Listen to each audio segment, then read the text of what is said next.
काल मध्यरात्री एकनाथ शिंदे दिल्लीला गेले. दरवेळीप्रमाणे अमित शहांसोबत ते बंद दारात चर्चा करतील असा अंदाज बांधण्यात आला.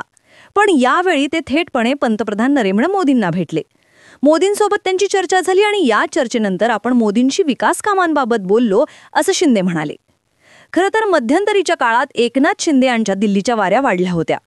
या भेटी या प्रामुख्याने गृहमंत्री अमित शहांसोबत व्हायच्या. पण यावेळीची भेट पूर्णपणे वेगळी होती. एकतर यावेळी चर्चा थेट पंतप्रधान मोदींसोबत झालेली आहे. राज्यामध्ये एकीकडे रवींद्र धंगेकरांनी मुरलीधर मोळांवर ट्रॅप लावलेला आहे. राज ठाकरे आणि उद्धव ठाकरे यांची युती आकाराला आलेली आहे. स्थानिक स्वराज्य संस्थांमध्ये ठाण्यात आणि पुण्यामध्ये स्वबळावर लढू असे संकेत मुख्यमंत्री देवेंद्र फडणवीसांनी दिलेले आहेत. तर तिकडे बिहारमध्ये नितीश कुमार कधीही पलटी मारतील अशा देखील चर्चा चालू आहेत. आता या सगळ्या घडामोडींच्या पार्श्वभूमीवर मोदी आणि एकनाथ शिंदे यांची भेट अत्यंत महत्त्वपूर्ण ठरताना दिसतीये. विशेष म्हणजे मागच्या काळात जेव्हा एकनाथ शिंदे दिल्लीच्या वाऱ्या करायचे तेव्हा शिंदेंच्या हातातून डाव निसटून गेलेला आहे अशा चर्चा होत होत्या. यावेळी मात्र बाजी एकनाथ शिंदेंच्या हातात असल्याचं बोललं जात आहे आणि त्यामुळेच एकनाथ शिंदेंना बोलावून दिल्लीने शब्द दिलाय अशा सुद्धा चर्चा होताना दिसतात.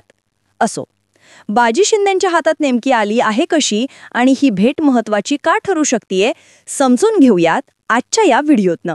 नमस्कार, मी आरती आणि तुम्ही बघताय नेमका मुद्दा काय. शिंदे आणि मोदींची भेट महत्त्वाची ठरण्याचं पहिलं कारण सांगता येतं ते म्हणजे धंगेकर. खरं तर रवींद्र धंगेकरांचे आरोप पुण्याच्या राजकारणापुरते मर्यादित असू शकतात असं मत आपलं असू शकतं. पण रवींद्र धंगेकरांचे आरोप हे पुण्याच्या राजकारणापुरते मर्यादित ठरतात असं आता म्हणता येत नाही. मागच्या काही दिवसात राष्ट्रीय माध्यमांनी, विशेषतः हिंदी माध्यमांनी या विषयांबाबत केलेल्या बातम्या आपल्याला पाहाव्या लागतात.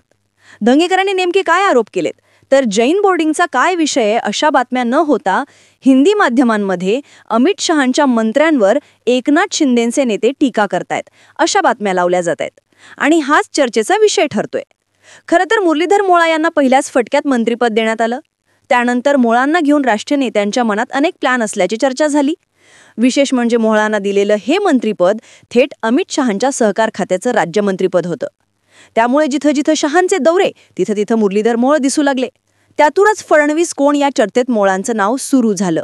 दुसरीकडे ज्या समूहानं मोळांना विरोध केलाय तो जैन समाज आहे, ज्याचे पडसाद फक्त पुणे किंवा महाराष्ट्रापुरते मर्यादित राहत नाहीत. थोडक्यात मोळांचा उल्लेख हा हिंदी माध्यमांमध्ये होत असताना अमित शहा यांच्या खात्याचे राज्यमंत्री असाच होताना दिसतोय आणि तो उल्लेख थेटपणे अमित शहांना डॅमेज करू शकतोय किंवा तसं घडताना दिसतंय. विशेषतः गुजरातच्या जैन समाजात सुद्धा अमित शहांच्या मंत्र्यांनी जैन मंदिर गहाण ठेवल्याच्या चर्चा झडायला लागल्या.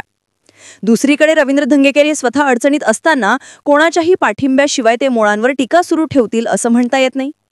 इथे एकनाथ शिंदेंचा पाठिंबा असल्याच्या चर्चा सुद्धा दबक्या आवाजात सुरू झालेल्या आहेत. अर्थात याचंच पडसाद फक्त पुण्यापुरते राहिलेले नाहीयेत. आजच्या भेटीनंतर देखील एकनाथ शिंदेंनी आपण धंगेकरांना समज दिलेली आहे असं वक्तव्य केलंय. अर्थात ही प्रतिक्रिया दिल्लीच्या मीडियासमोर एकनाथ शिंदेंनी स्वतःहून दिली की त्यांना द्यावी लागली हे महत्त्वाचं ठरतं.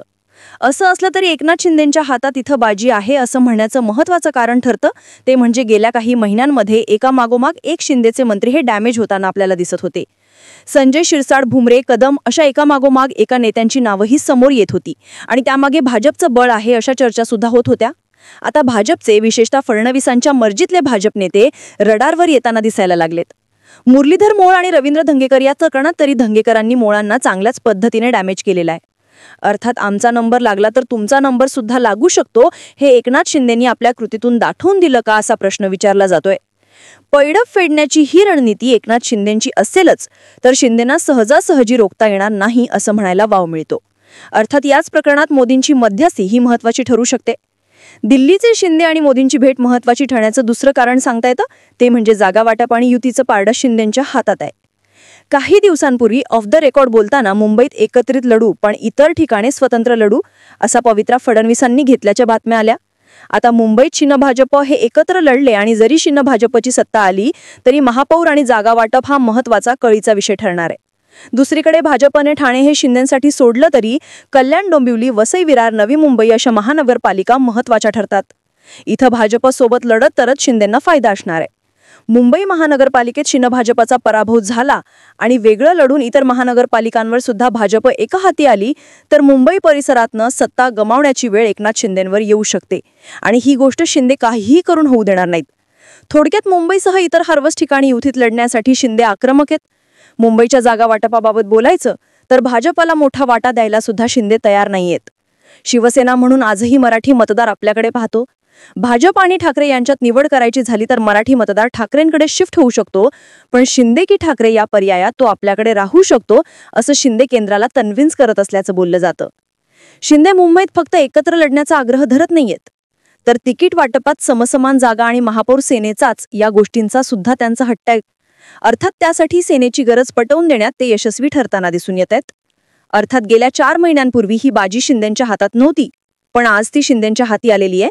त्याचं महत्त्वाचं कारण आपल्याला सांगता येतं, ते म्हणजे ठाकरे ब्रँड एक होणं. आणि त्याच विषयीचं आपण पुढच्या मुद्द्यात चर्चा करणार आहोत.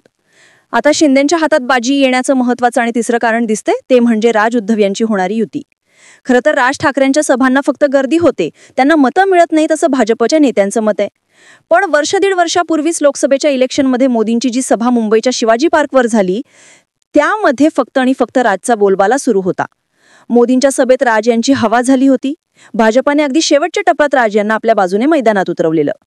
थोडक्यात भाजप आजही राजमुळे आमची अडचण होणार नाही असं म्हणत असली तरी राजचं महत्त्व भाजपला चांगलंच माहितीये. राज आणि उद्धव यांच्या एकत्रित येण्यामुळे भावनिक फोर्स तयार होतो आणि हाच फोर्स मुंबई महानगरपालिकेची निवडणूक महाराष्ट्र धर्म मराठी माणूस याकडे शिफ्ट करू शकतो. गुजराती नरेटिव्ह इथं भाजपला चांगलेच अडचणीत आणू शकतं. अर्थात राज आणि उद्धव एकत्रित येऊन शिंदेंची गेम करता येऊ शकते असं बोललं जात होतं. पण इथं शिंदेपेक्षा अधिक अडचण भाजपची सुद्धा होऊ शकते. राजची हुकूमत ही नरेटिव्ह उभं करण्यात आणि राज उद्धव एकत्र आल्यानंतरच वोट चोरीचं नरेटिव्ह पुढे आल्याचं दिसतं. राज ठाकरेंनी 96 लाख बोगस मतदारांचा विषय काढल्यावर भाजपच्या नेत्यांना पुढचे 4 दिवस या वक्तव्यावरती प्रतिक्रिया द्यावी लागली. अर्थात भाजपला डिफेन्सवर घालवायचं असेल तर राजची भाषणं महत्त्वाची ठरतात.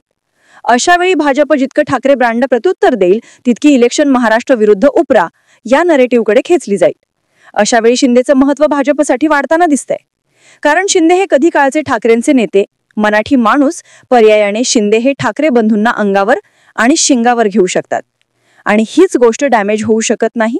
यातूनच भाजप आपला उत्तर भारतीय मतांचा वोटशेअर कायम ठेवू शकतं, पण त्याच वेळी मराठी मतदार सुद्धा आकर्षित करू शकतं. थोडक्यात ठाकरे एक होणं हे शिंदेंसाठी पत्त्यावर पडताना दिसतंय असं आपल्याला म्हणता येतं. आणि त्यामुळेच आत्ताची बाजी शिंदेंच्या हाती आलेली अशा चर्चा सुरू आहेत. आणि हीच बाजी कायम ठेवण्यासाठी आता एकनाथ शिंदे आक्रमक राजकारण करताना दिसून येतील. धंगेकरांच्या माध्यमातून शिंदेने हीच चाल खेळल्याचं सुद्धा चर्चेत आहे. तुर्तास तरी हार न पत्करता एकनाथ शिंदे चिवटपणे लढताना दिसतायत असं आपल्याला म्हणता येतं. तुम्हाला काय वाटतं? बाजी खरं शिंदेच्या ताब्यात आलेली आहे का? याबद्दलची तुमची मतं आणि प्रतिक्रिया कमेंट बॉक्समध्ये लिहून कळवा. आणि अशाच राजकीय घडामोडी